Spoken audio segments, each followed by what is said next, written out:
So good to see you, Rachel. Thank you so much for your time today. Could you just start by giving us a bit of a background about who you are, your training, your experience, and where you're working now? Oh, Emily, I've been looking forward to doing this interview with you for so long, and I'm pleased that we're finally doing it.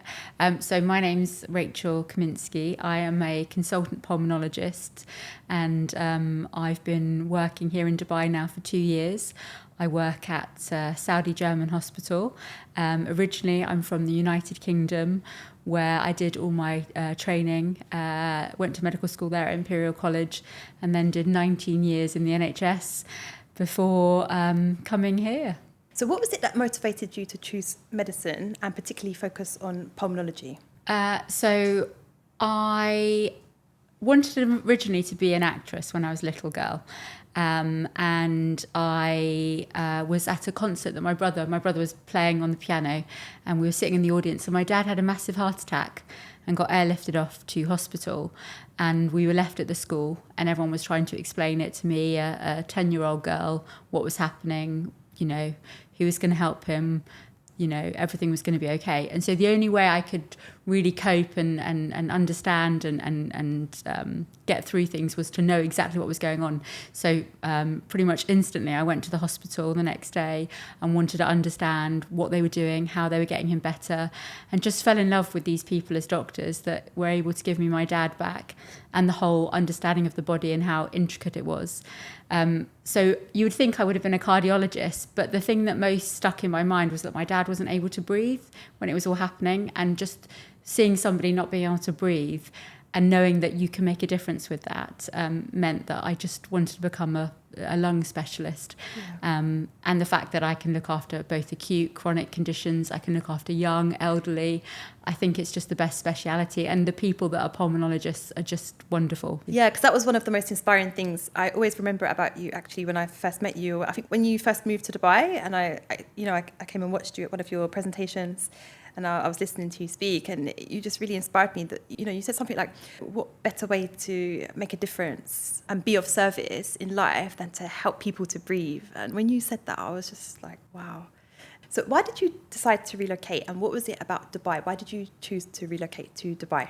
So I love being a doctor, and I was very, very happy back in the UK. I had an amazing team. I'd been a consultant. We'd gone through COVID. But there was something that was nagging at me, and the kind of care I was able to give each winter was getting worse and worse and worse because there was so much pressure on the NHS, and I felt like no matter what I was doing, it just wasn't good enough. And each day you'd come home thinking, if only I'd been able to do more, and I didn't get to see the patients, and they're waiting in ambulances and they didn't come in, and that was really hard hitting. And then I started speaking to other people about maybe other challenges, other things that could fulfill me. And I heard about Dubai, heard about how it was so going to be the epicenter of health in the world, how they were getting specialists from everywhere, how they were making these amazing hubs, how they were using technologies that we could only dream about, and then thinking about my speciality and actually some big holes that they have here in the Middle East, asthma management, people understanding chronic disease, taking medication for long, the new era of specialist medication.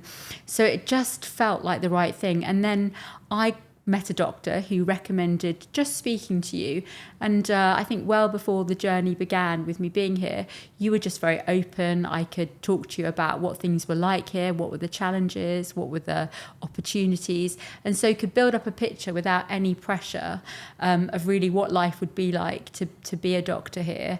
And then I decided, and you knew it, and I was like, right, I'm all in. Can we help me get the perfect job here, and get my family here? And you worked so hard for me, and I will never be able to thank you enough for that. Oh, thank you so much.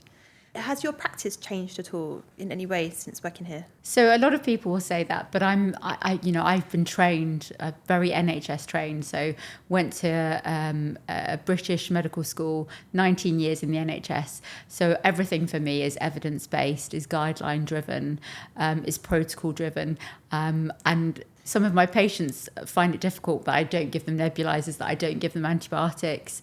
And I have to really look for a reason to say, yes, you need antibiotics, or yes, you should have a nebulizer, or you should be on steroids, or you need to come into hospital. Because that's the medicine that I trust, that I've been brought up with, and the guidelines and the up-to-date information that I follow.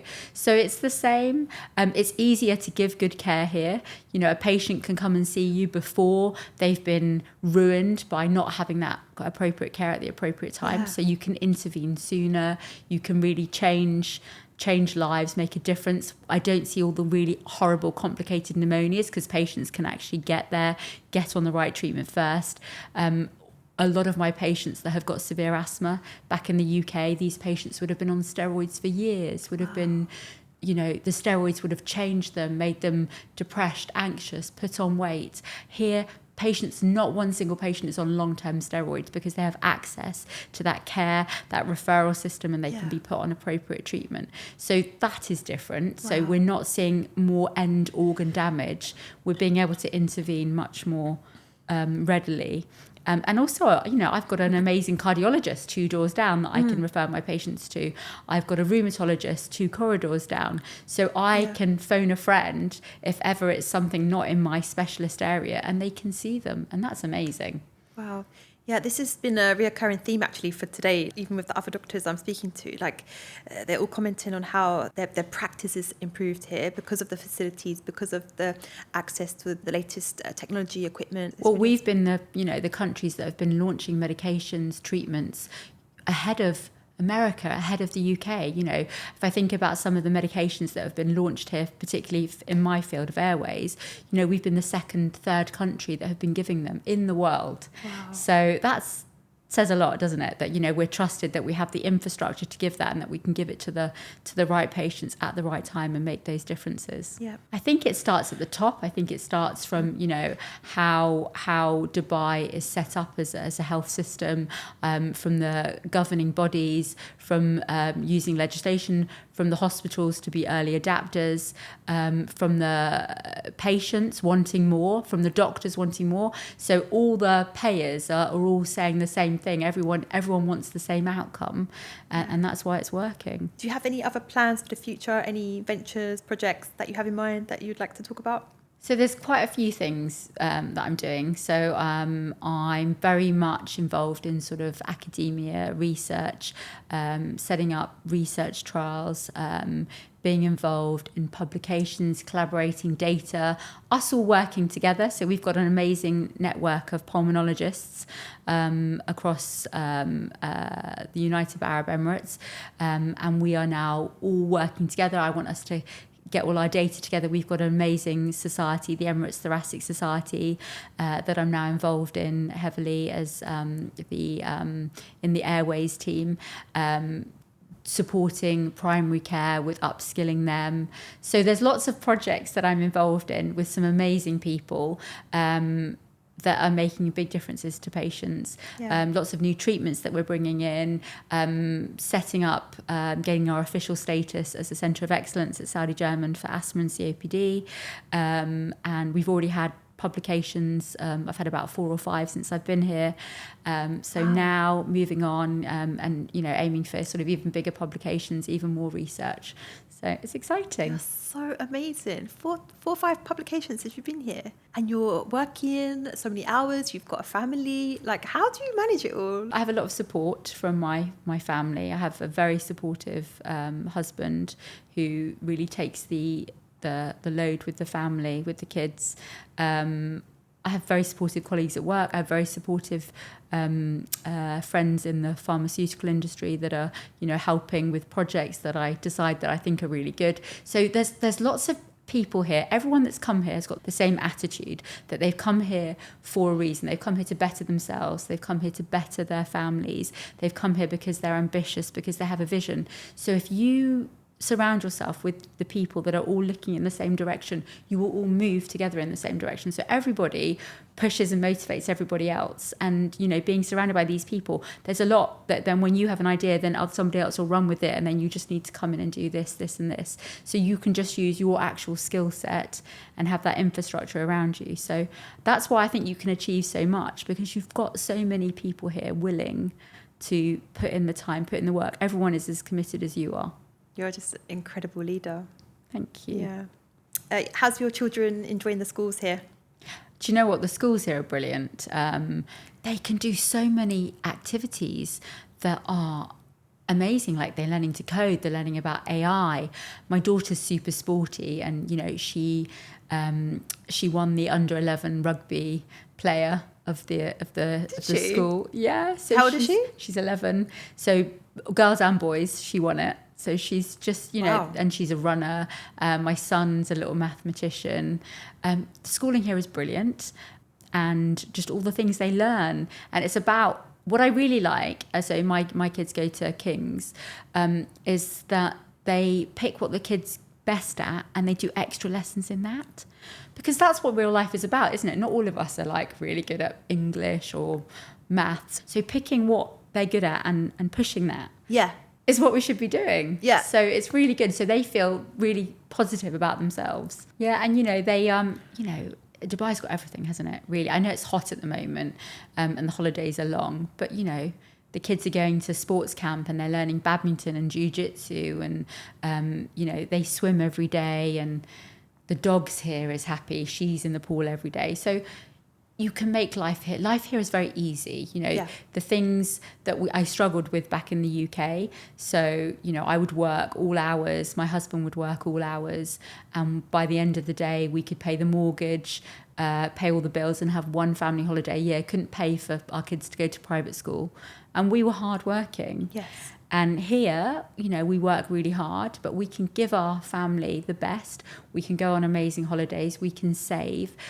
We have the infrastructure and support. So the things that normally would take my time, like doing the washing, ironing, loading the dishwasher, cleaning the house, I can afford to pay somebody to do that. Yeah. So that when I get home, because I get home, you know, 6:30, I can then just be mummy for 2 hours. Yeah. So my kids actually get more of me here. They get much more of me Yes. than they did in the UK. Wow. Do you have any advice that you could give to other doctors that might be considering a relocation to the region?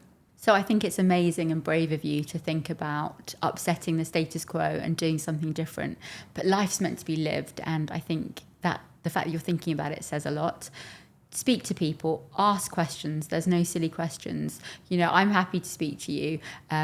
Ask you lots of questions, because the more information you get, you'll know if it's the right thing or the wrong thing.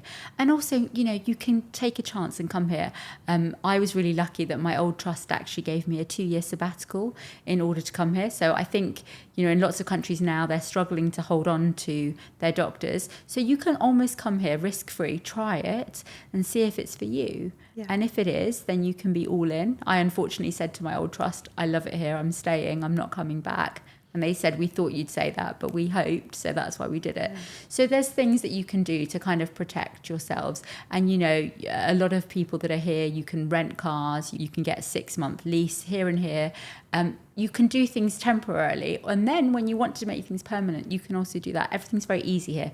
Everything's done over WhatsApp. It's a crazy thing. We bought our house over WhatsApp. I thought it was crazy. But that's how you do things here. So Everything easy. is just like done, done, done. Yeah. Everything's so easy here.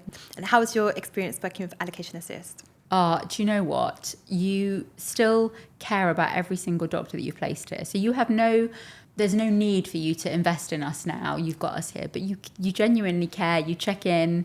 You know, everyone always talks about you so highly and has their story with you. You vet hospitals, you check them, and if you don't think they're right, you don't put people there. You're very... and you have lots of integrity, and I think you are doing a fantastic job, not only for the hospitals here but also for the doctors, and I trust you and can recommend you 1,000,000% as a company. Thank you so much.